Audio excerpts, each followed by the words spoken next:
बिस्मिल्लाहिर्रहमानिर्रहीम। अस्सलाम वालेकुम। जमात दहम बेटे, आपको जो पीछे सबक पढ़ाया था मिर्ज़ा मोहम्मद सईद, उसका पीछे हमने इब्तदाइया पढ़ा। इब्तदाइये के बाद आपको मैंने उस सबक का ख़ुलासा बताया और ख़ुलासे के बाद उसके नसर पारों की तशरीह दी थी कि ये काम आपने लिखना है। यानी आपने ख़ुलासा लिखना था, आपने नसर पारों की तशरीह लिखनी थी और तशरीह लिखने के साथ इन दोनों चीज़ों को आपने याद भी करना था। उम्मीद है कि आपने ये ख़ुलासा और ये नसर पारे याद कर लिए होंगे। बेटे, आज के आपके सबक में हमने मिर्ज़ा मोहम्मद सईद जो सबक है इसके मशक़ी सवालात की तरफ जाना है। हम इसके मशक़ी सवालात का हल करेंगे। सबसे पहले बेटे इसकी मशक़ की तरफ जाएं तो सबक मिर्ज़ा मोहम्मद सईद के सवालात के जवाबात हैं। वो मुख्तसर सवालात के जवाबात यहाँ हमसे हल करवाना चाहते हैं।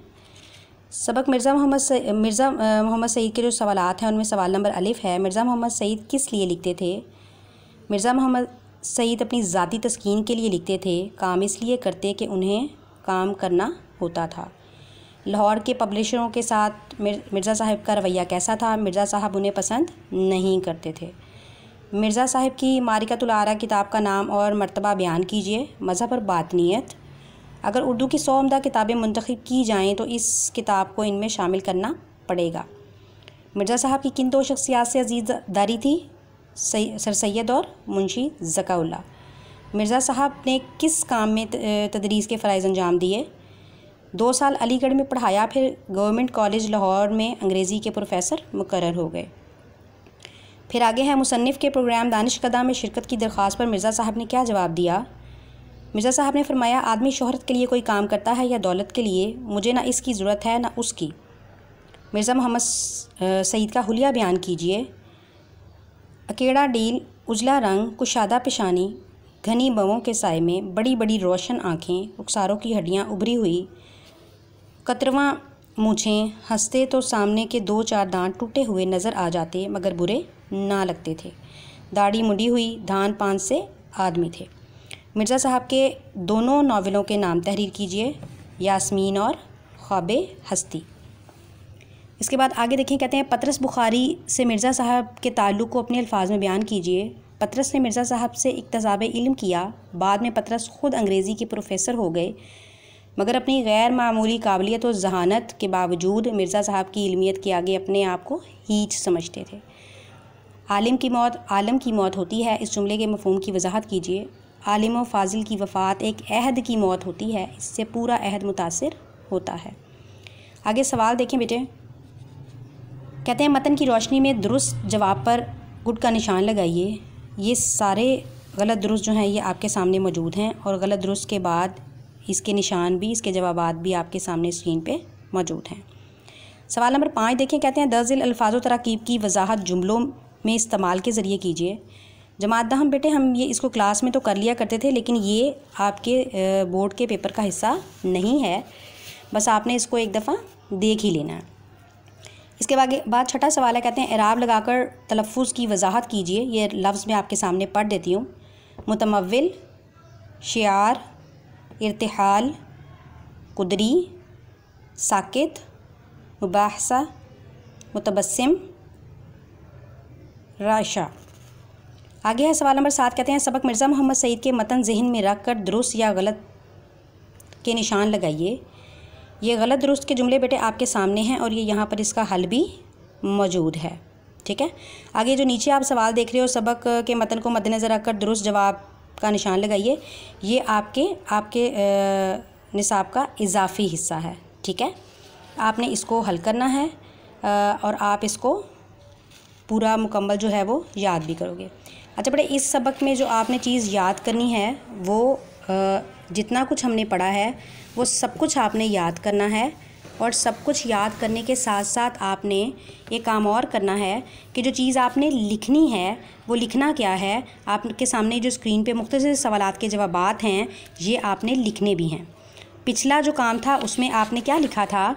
उसमें आपने लिखा था ख़ुलासा और नसर पारों की तशरीह। और आज का जो सबक है उसमें बेटा आप क्या लिखोगे, आप ये सवालात के जवाबात लिखोगे। ठीक है, इस मश्क के यहाँ हल के साथ मैं आपको इसे एक दफ़ा आपकी पीटीबी की किताब से भी दिखा देती हूँ। आप पीटीबी की किताब से भी उसको वहाँ से देख लेंगे।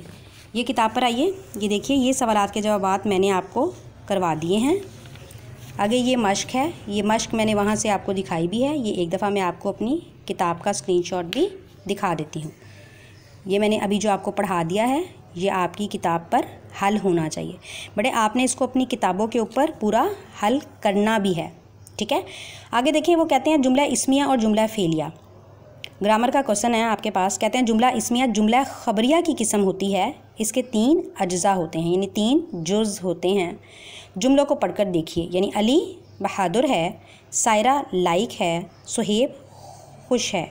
कहते हैं इन जुमलों में अली, सारा और सुहेब को मसनद अले यानी मुब्तदा कहते हैं। मुब्तदा का मतलब होता है जहाँ से जुमला इब्तदा हो रहा हो, शुरू हो रहा हो। और बहादुर, लाइक और खुश मसनद हैं, यानी उसकी ख़बर है। यानी हमें पता चल रहा है कि अली बहादुर है। अगर अली है कहूँ और ये ना कहूँ कि बहादुर है तो ख़बर नहीं मिलेगी, यानी जुमला मुकम्मल नहीं होगा। जबकि बहादुर, लाइक और खुश मसनद यानी ख़बर हैं, जबकि फ़ेले नाकिस हैं। हमने पीछे फ़ेले नाकिस जो है वो पढ़ा हुआ है। आगे वो नंबर 2 पे आपको कहते हैं जुमला फ़ेलिया। जुमला फ़ेलिया भी जुमला ख़बरिया की किस्म है। इसमें और जुमला इस्मिया में फ़र्क इतना है कि जुमला फ़ेलिया में फ़ेल ताम होता है, यानी मुकम्मल होता है, बात पूरी समझ आ जाती है। अब झेल की मिसालें देखें। कहते हैं हमीद ने ख़त लिखा। अगर मैं यहाँ आपको कह देती हमीद ने लिखा तो आप ये फ़ेल नाकिस होता, आपको पता ना चलता कि क्या लिखा, किताब लिखी, ख़त लिखा, मज़मून लिखा, क्या लिखा। अब वो यहाँ पर पूरा आपको बता रहा है कि हमीद ने ख़त लिखा, फरीहा ने ख़िरात दी, शुएब ने खाना खाया। यानी ये जुमला फ़ेलिया जो है वो फ़ेले ताम भी होता है, यानी मुकम्मल फ़ेल होता है। कहता है इन जुमलों में फरीहा, हमीद और शुएब मसनद ले और लिखा, दी और किताब फ़ेल यानी मसनद हैं। ये ख़बर दे रहे हैं कि ख़त, ख़िरात और खाना मफ़ूल हैं। ठीक है, आगे बता रहे हैं ये बात जहन में रखिए कि किसी जुमले में किसी के बारे में कुछ कहा जाए तो वो ख़बर होती है और इसे मसनद कहा जाता है। जुमला इस्मिया और जुमला फ़ेलिया ख़बर के बगैर दुरुस्त नहीं होते। ठीक है बेटा, यहाँ पर आपका आज का सबक जो है वो ख़त्म हो गया। आपने सवालात के जवाबात लिखने हैं। बाकी जो सवालात के जवाबात आपको करवाए गए हैं उन्हें आपने अपनी कॉपी पर हल कर लेना है। Thank you. अल्लाह हाफ़िज़।